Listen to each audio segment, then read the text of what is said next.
एक बात हम आपके निवेदन करें, बहुत शक्तिशाली जो लोग होते हैं वो अपने से कमजोर किसी की शक्ति हो जाए उसको फिर मानते नहीं है, उनको अपना वो रहता है। और हनुमान जी के मन में यह नहीं आया कि जब हम 12 घंटे की भी नहीं हो पाए थे, आधी रात को जन्म हुआ और सूर्योदय के समय छलांग लगा दी और सूर्य को बाल समय रवि भक्ष लियो तब तीनहु लोक भयो अंधियारो ताहि सो त्रास भयो जग को क्या को नहीं जानत है जग में कपि संकट मोचन नाम तिहारो। तो श्री हनुमान जी महाराज के मन में कभी यह नहीं आया कि जिन सूर्य नारायण को हमने निगल लिया, बाहर भी कर दिया, अरे इनको क्या गुरु बनाना, गुरु जी को गप कर लिया, गाल में मुंह में धर लिया, ऐसे को गुरु क्या बनाना। हनुमान जी की कितनी भारी श्रद्धा है,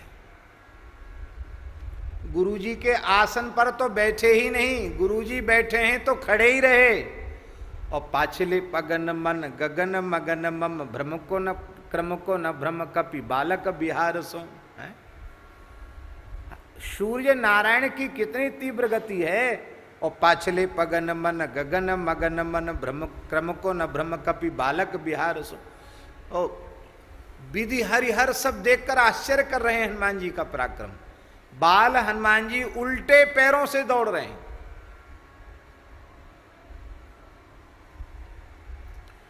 हनुमान जी इतने विशाल हैं और इतना तृप्त होकर पाते हैं, पूरे संसार में हनुमान जी से ज्यादा लड्डुआ खाने वाला कोई नहीं। इतना लड्डू भोग लगता है हनुमान जी को पूरे संसार में, जहां जहां हनुमान जी विराजे, मंगलवार शनिवार तो क्या कहना। हनुमान जी को डायबिटीज नहीं है, हनुमान जी का पेट बड़ा नहीं है, क्योंकि हनुमान जी को उल्टे चलने का अभ्यास है। हाँ, एक ये शोध हुआ, हम योग ऋषि स्वामी रामदेव जी के आग्रह पर पतंजलि में गए थे, क्या कहते हैं, निरामयम, वहां गए थे हम। तो वहाँ जो चिकित्सक थे वो बता रहे थे कि ये शोधकर्ताओं ने ये प्रमाणित किया है कि मनुष्य का पेट क्यों बढ़ता है, पीठ क्यों नहीं बढ़ती है। भाई भोजन तो करता ही है वो, तो जैसे यहाँ ये लंबोदर हो जाता है तो यहाँ भी कुछ निकल जाना चाहिए ना पीठ की तरफ। इधर तो निकलता नहीं, इधर तो ऐसे सपाट और इधर से बड़ा होता चला जाता है, ऐसा क्यों। तो शोध में ये प्रमाणित हुआ कि व्यक्ति आगे की ओर चलता है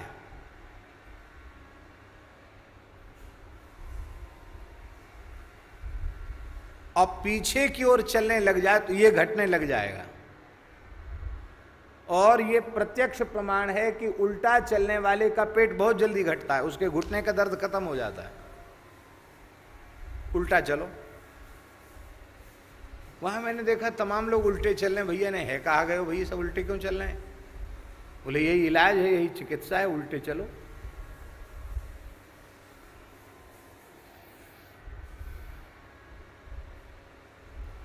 और चल के देख लो। पर हनुमान जी को कितना बढ़िया अभ्यास होगा उल्टा चलने का।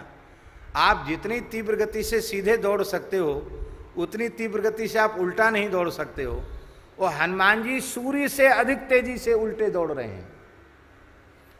इसका मतलब है कि हर प्रकार से उनकी लीला से सिद्ध है कि वो गुरु जी से भी ज्यादा दमदार हैं, शक्तिशाली हैं, ताकतवर हैं। ये प्रमाणित है उनके चरित्र से। लेकिन इसके बाद भी गुरु तत्व में उनका भगवत भाव है। मैं उनका शिष्य हूँ सूर्य नारायण का। और भगवान सूर्य कहते हैं वत्स हनुमान जी, हमने तुमको पढ़ाया है, हमारी गुरु दक्षिणा यही है कि तुम मेरे अंश सुग्रीव की सेवा में रहो, उनकी सार संभार करो। तो हनुमान जी ने यह नहीं कहा कि अरे वाह, आपका लड़का है तो आप उसको देखिए, हम कोई जीवन भर के बंधुआ मजदूर हैं क्या, हमको खरीद लिया है क्या आपने। अथवा ये कह देते हनुमान जी कि हम आपकी ही सेवा में रहेंगे, वहाँ हम नहीं जाएंगे। लेकिन नहीं, जो गुरु आज्ञा हुई उस गुरु आज्ञा का उन्होंने पालन किया।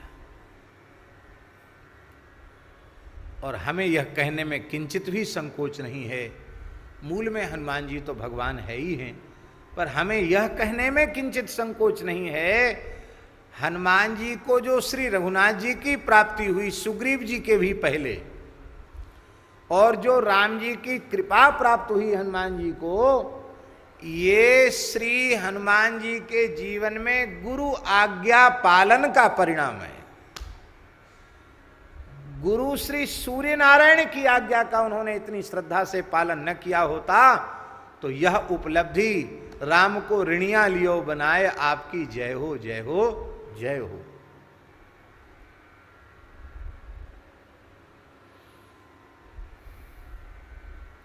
तो श्री रामचंद्र उनके इष्ट हैं, रामचंद्र का अनुसंधान करते करते वे चंद्र हो गए, इसलिए 25वें पद में उनको विधु कहा, चंद्रमा कहा, और ये 26वें पद में वे सूर्य हो गए। मानो अपने गुरु श्री सूर्य नारायण का ध्यान करते करते, सूर्य का अनुसंधान करते करते हनुमान जी सूर्य हो गए। इसलिए हनुमान जी का सूर्य रूप में स्मरण किया है। जयति मरकटाधीश मृगराज विक्रम महादेव मुद मंगलालय कपाली, मोह मद क्रोध कामादि खल संकुला, घोर संसार निशि किरण माली। हे हनुमान जी महाराज, मोह मद क्रोध और काम आदि जो विकार हैं यही खल हैं, ये दुष्ट हैं। इन खलों ने, इन षड विकार रूप खलों ने सारी सृष्टि को आक्रांत कर रखा है। महाराज जी, इन काम क्रोधादि विकारों का प्रभाव केवल धरती पर ही नहीं है, इन काम क्रोधादि विकारों का प्रभाव नीचे के लोकों में और ज्यादा है, ऊपर के लोकों में और ज्यादा है। पूरे ब्रह्मांड में इनका प्रभाव है, सर्वत्र इनका प्रभाव है। पुराण उठाकर देखिए, सर्वत्र इनका प्रभाव है। दिव्य रूप में भगवान के धामों में इनका प्रवेश नहीं है। माया काल जहां नहीं व्यापे, जहां रसिक सिर मोर, माया के दोष धाम में व्याप्त नहीं होते हैं। पर हम लोग जिस धाम का दर्शन हमें करना चाहिए उस धाम का दर्शन तो हम लोग करते नहीं, रहते जरूर हैं। हम लोगों को तो संसार ही यहां दिखाई पड़ता है। ब्रजभूमि का जो अपना दिव्य स्वरूप है उसकी अनुभूति हम लोगों को नहीं होती। जैसे दूसरी जगह चूना मिट्टी सीमेंट पत्थर लोहा लंगड़ दिखाई पड़ता, वही यहां दिखाई पड़ रहा है। क्या अंतर दिख रहा है? और जब तक यह दिख रहा है, जब तक धाम के वास्तविक स्वरूप का दर्शन हमें नहीं हुआ, तब तक जेतिक हरि के धाम तह काम क्रोध क्रीड़ा करें। प्रकट धामों की भी स्थिति यह है कि काम क्रोध क्रीड़ा करें। क्रीड़ा करना माने खेल रहे हैं, जहां देखो वहां काम और क्रोध की लीलाएं दिखाई पड़ेंगी।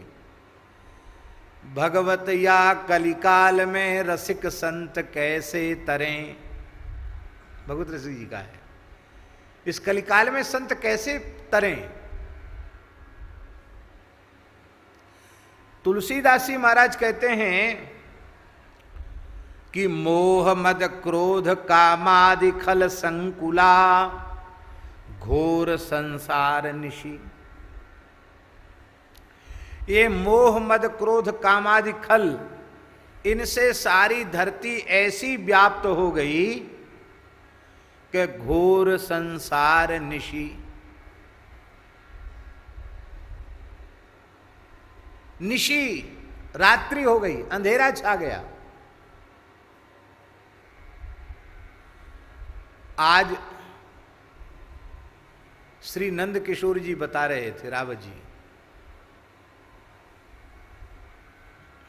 वही कभी कभी आते हैं तो हम उनको कहते हैं कि देश विदेश के समाचार सुनाओ, तो उनको भगवान ने अवकाश दिया हुआ है, वो देखते होंगे। वो सब सुनाते, कहाँ क्या हो रहा है, 10-15 मिनट में सब सुना के चले जाते हैं। छुट्टी, अलग से हमको समय निकालने की जरूरत नहीं।